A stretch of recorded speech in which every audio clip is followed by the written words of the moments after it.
Godmorgen og velkommen. Nu er den gal igen. Vi skulle jo snakke med Kenneth. Hvad så, Kenneth? Hvad så, Kasper? Hvad laver du?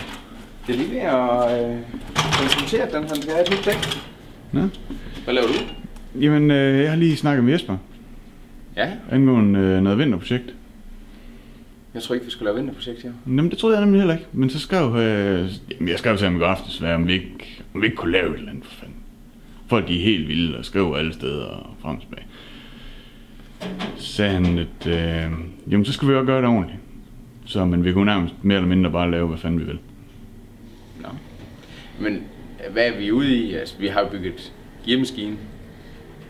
Og vi har bygget hot. Ja. Altså, hvis vi skal gøre noget, skal vi bygge et eller andet, der er vildt, ikke? Jo, men det er selvfølgelig. Skide helt færdig. Jeg tænker, om vi ikke kan lave sådan en baneged. Og der er jo rigtig mange, der har spurgt efter, om vi ikke kunne lave en yoga. Så har jeg det rigtigt. For vi har haft en til at stå en 4-5 år eller sådan noget. Nå. Jeg har lige haft den nede. En årgangsjok. Ja, det kan man godt kalde. Jeg har den til at stå herude. Skal vi se den, eller? Ja, lad os da gå ud og lige se. Jeg har lige stjålet nogle små ting på den her. Og ja, der mangler lige lidt hjul eller noget. Kunne det ikke? Måske? Jo da. Et nyt sædebetrækker lidt, så tror jeg, at den er klar. Ja, ved du hvad, der skal der nærmest ikke andet til. Skal vi prøve lige at tage den ind, så bare lige prøve at snakke lidt om det, om det måske kunne være en løsning? Hvis vi alligevel har fået lov til at gøre, hvad vi vil, så kunne det da godt være en mulighed. Jamen præcis. Jamen, det gør vi. Fedt.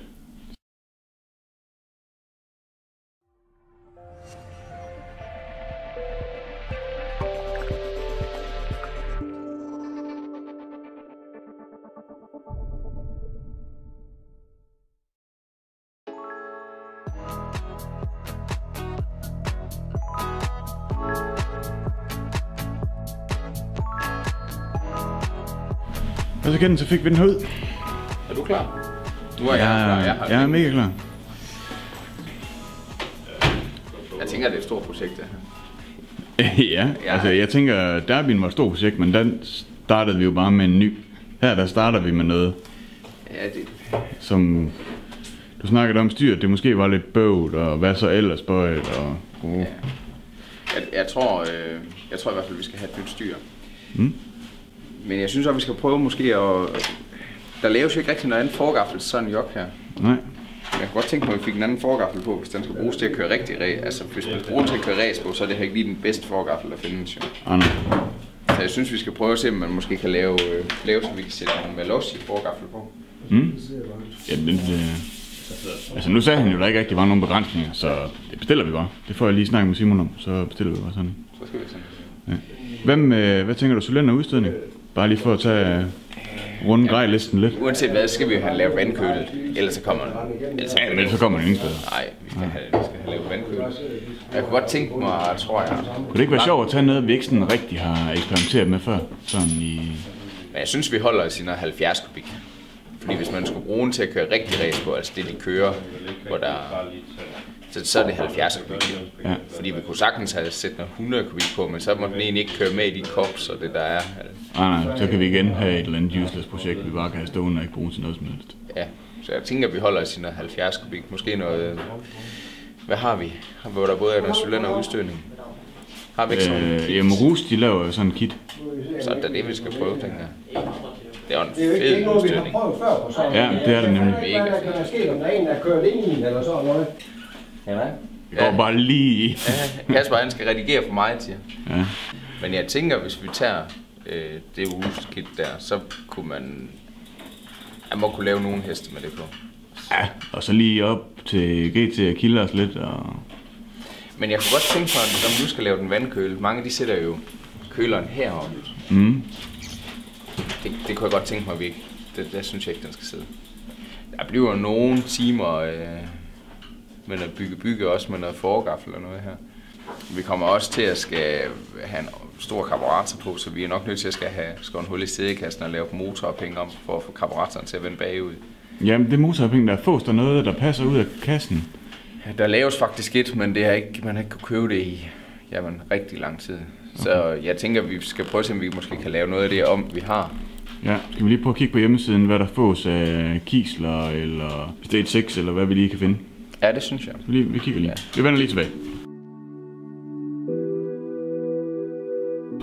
Ken og jeg, vi blev enige om, at vi prøver lige med sådan et Stage 6 motorophæng til Aerox. Og så prøver vi lige se, hvordan vi kan få det til at passe. Det henter vi lige. Skal vi lige lave en lille unboxing af det her? Ja, det er når man pakker noget ud af kassen. Det er ikke bare meget, der laver reglerne. Sig det på dansk, pakker ting ud af kassen.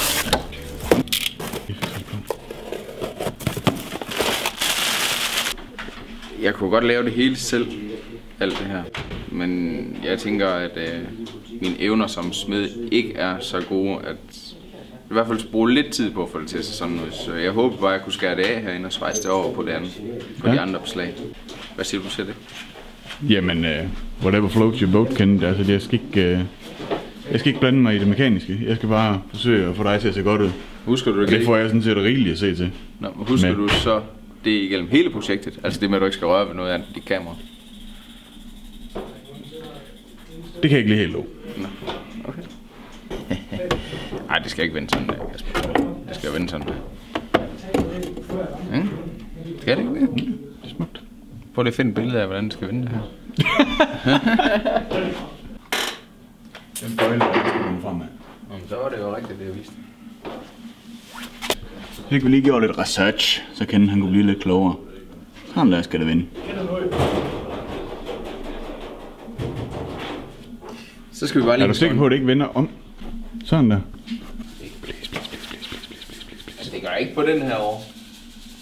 Nå, men er det ikke også fordi, det er en hyper? Altså, de har ventet sådan her, vi kan vente, som det passer os. Vi skal bare have plads til kammerater. Så vil nogen måske sige, at det er synd at skære sådan et stykker, men jeg glæder mig faktisk til at sætte vinklen i det. Ja, du glæder dig til at ødelægge. Det bliver super skal godt. Skal vi ikke lige pille skjolden af? Bare. Vi kan ikke rigtig pille det af foran. Altså, vi er nødt til lige... Vi kan ikke bare skille det hele ad, ligesom vi gjorde med senderen. Fordi vi er nødt til at lave en masse ting om på stillet og lave kølerbeslag. Og jeg tænker også, hvis den skal lave nogle heste, vi skal også have noget racertænding på. Vi skal have noget beslag til tændspolen. Det skal vi have lavet alt sammen, inden vi kan... Ja, inden vi får pillet det hele fra hinanden og får malet stil og blub. Hvem siger, der skal males stil? Det siger jeg. Skal vi ikke lave det ordentligt? Hvad for en farve skal stille? Farlig.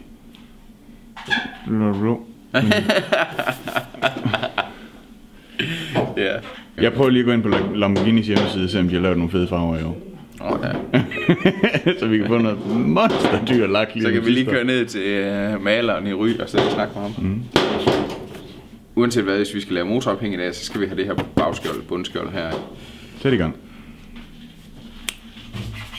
Ja, det ser fedt ud, det der. Det er bare ikke lige på lager, vi kan godt bruge det nu, jo. Ja. Ej, vi skal ikke til at samle motor nu, vi kan bare bestille det, og så... Men vi må næsten gå ud fra, at vi skal bruge gummistussen fra... Den er jo til den stus, som Pauline laver. Ja. Det er den der. Ja. Så vi kunne måske godt, for at have fornemmelsen af, hvor kammeraterne er, bare lige have den stus der til at stå her. Kom med. Jeg synes jo, den der Stage 6 der, den er lidt fed. Du går lidt op. Den der. Det er sådan lidt mere til bagud. Den anden, det er sådan, du kan gøre, hvad du vil. Det her, det er, at du skal bagud. Uff.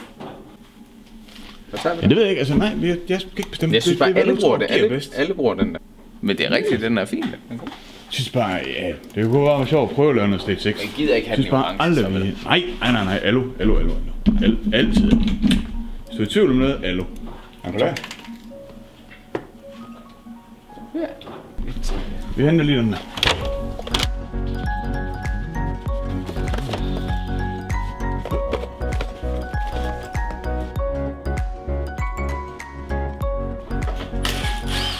Nu er det sådan set, Kasper, du lige fandt sådan en kasse, som vi skilte og sendte og noget af PGO. Altså bare sådan en stor papkasse. Det finder jeg lige. Tak.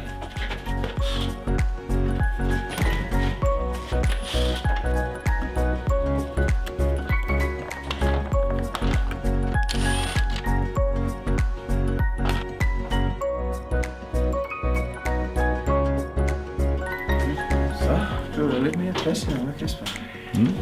Nå, hvad så, Ken? Nu har vi været i gang med at kigge lidt på, hvad for noget motorophæng vi står på. Ja. Jeg tror, vi prøver at lave det motorophæng derom. Kan du lige forklare lidt om, hvad du har tænkt dig at lave? Vi har taget det ophæng her fra Narox. Fordi... Fra en hvad? Fra Narox. Kør. Arox ophæng. Take 60, go. Yes. Vi har taget det ophæng her til Narox. Vi skal have det her ud i siderne, fordi vi kan ikke bruge det her, der sidder på stillet normalt. Med det ophæng, der følger det her med.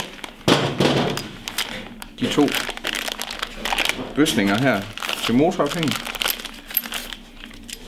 Piller vi den her ud. Sætter dem i. Hver sin side. Og sætter ophængen i. Der. Så langt så godt. Jeg er med nu. Yes. Når vi har det, så har vi sådan en rimelig styr på, hvor det skal sidde hen. Så kan vi sætte det op i stillet og spænde det fast. Så kan vi skubbe det her frem, og så kan vi se, hvor det her det skal skæres hen. Så skærer vi den stump ud. Sliv malingen af på begge sider, og så hæfter vi det lige fast i begge sider, og piller hele motorophængen af. Fuld svejser det, sætter det på igen. Det lyder nemt. Ja, det lyder nemt. Jeg tror, det er værre, end det er. Det er nemmere at snakke om det, end det her gør det. Nu vil se, om vi kan pille den aksel ud. Vi skal nok alligevel have nye lejer i bagefter. Kan man få keramisk lejer til motoropphæng? Det er nok lige lidt.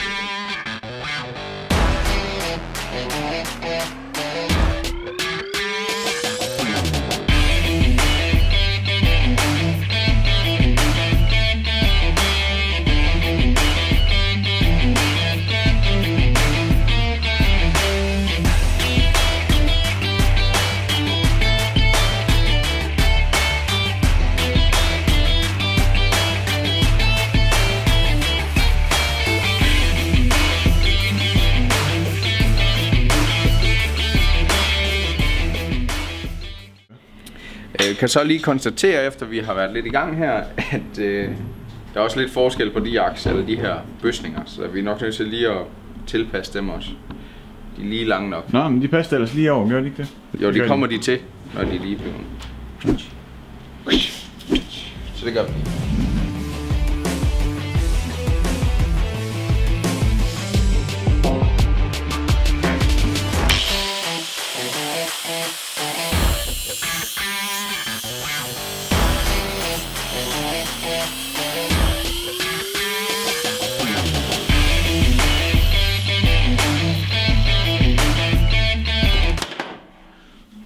Jeg kunne virkelig godt tænke mig, det er simpelthen lavet så dumt, at man ikke kan...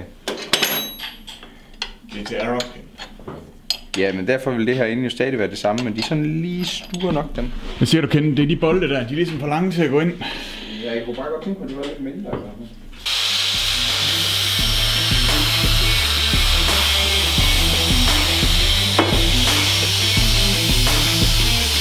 Det er noget væg.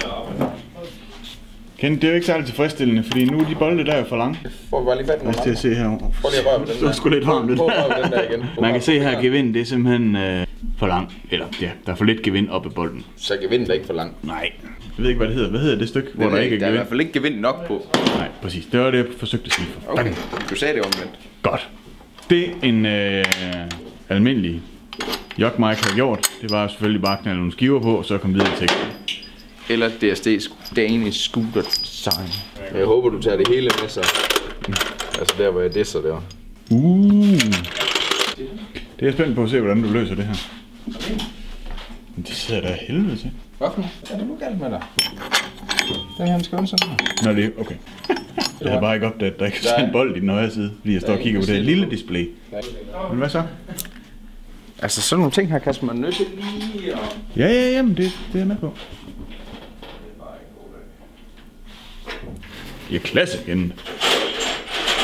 Ja. Og hvad så du gør? Så lægger du den der. Så sætter du den gamle på, udover, så at sige. Ja, det er lige til at... Vi skal lige have... Den her, så kan det...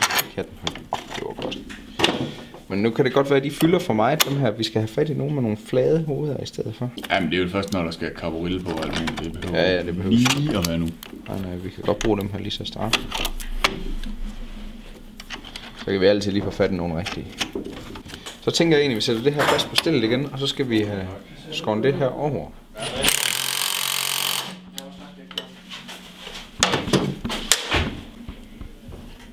Så blev han så sur, han gik nu.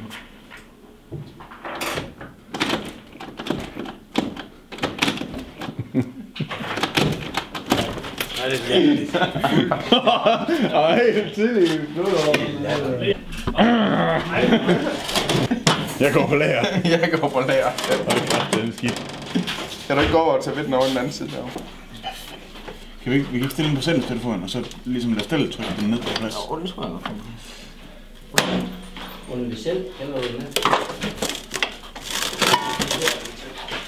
Hoppa! Så prøv lige at sætte den der i deromme. Sådan, det er fint. Ja, den kommer.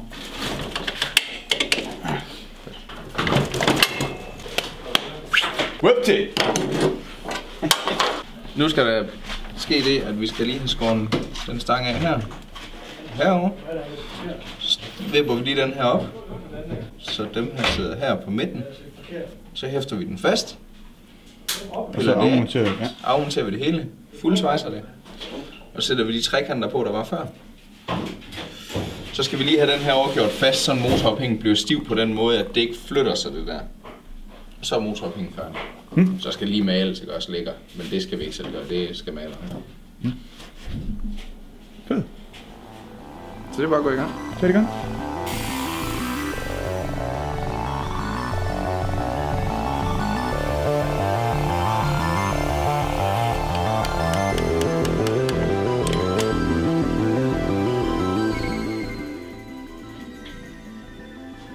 Så skal der bare swaces. Ja. I hvert fald lige har det hæftet lidt, det der.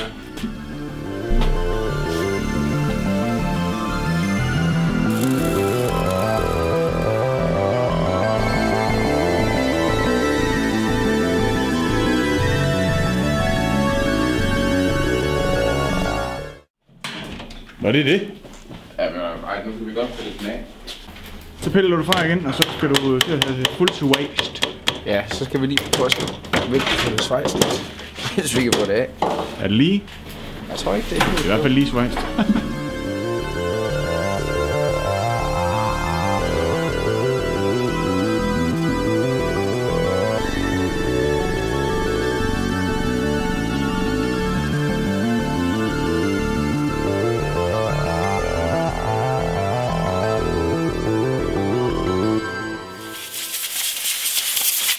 Det bliver godt. Ja, smed det er jo ikke, Kasper, men jeg tror nok, det skal blive sammen. Det er ikke det, der falder af, tror jeg. Og så lige lavet lidt vægttuning også, skal jeg se. Vægttuning? Den er i hvert fald ikke over den anden side. Hvad for en? Det er jo den, der skal til at holde det fast. Altså den der. Ja, men den har du lige skåret af over den anden side, ikke? Nej. Er der kun én? Ja. Sådan er lidt en jammer her. Lav det. Det er jo ikke mig. Nej. Jeg var overbevist om, at der var begge i begge sider. Det er der ikke. Det er der nemlig på en BVS. Ja, men det er lige meget. Den her skæv motorhopping. Kæft igen.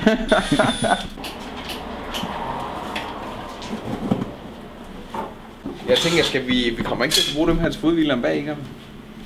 Vi skal da bare det. Ja. Vægttuning. Så vi har jo perforeret stillet fuldstændig. Alle de rigtige sportstuner lige.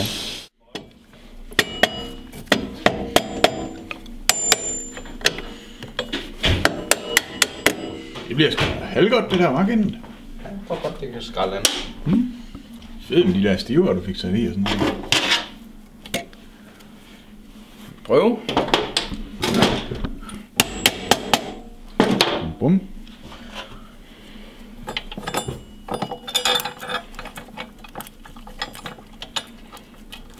Den går skæv op.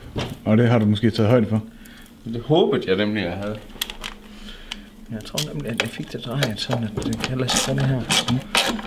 Udfordringen er, jeg ved ikke, om I kan se det på video, men bolden der, den går sådan skævt op, så vi er spændt på, om gevinden det bliver snittet skævt nok op også. Det går da 100 det der, hva'? Ja, perfekt. Det er du slemt tilfreds med, du er. Ja, men jeg er godt nok træt af den her, den bliver ved med. Ja, det er lidt svært, når man hverken har forhjul eller baghjul på. Altså, det ville selvfølgelig også have været bedst, hvis der var sådan en over i den anden side. Så man kunne skrue Helt sikkert, begge helt sikkert, sider, for den kommer til at stå og flex lidt nu. Ja, for der er gummi i den ene side jo. Ja. Men jeg kunne selvfølgelig lave et eller andet lækkert herovre, så den bare sad fast. Jamen selvfølgelig, det skal jo have gjort rigtigt fra starten af, men... det er jo bare meget arbejde, hvis det ikke er nødvendigt. Ja, men det er, i princippet er det jo lidt nødvendigt. Ja, det kan jeg sagtens følge. Skal du lige have lov at gå selv lidt, så går jeg lige ud på lageret og hygger lidt, og så kan jeg lige vende tilbage til dig. Ja, gør lige det, Kasper. Ses.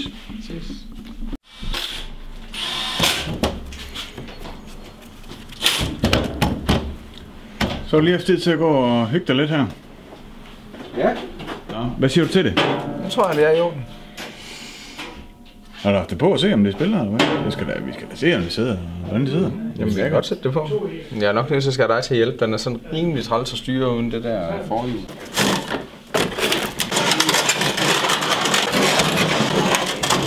Den slår så frygteligt, når den kommer ind. Ja, det kan jeg godt. Prøv at sætte den på. Afsæt den.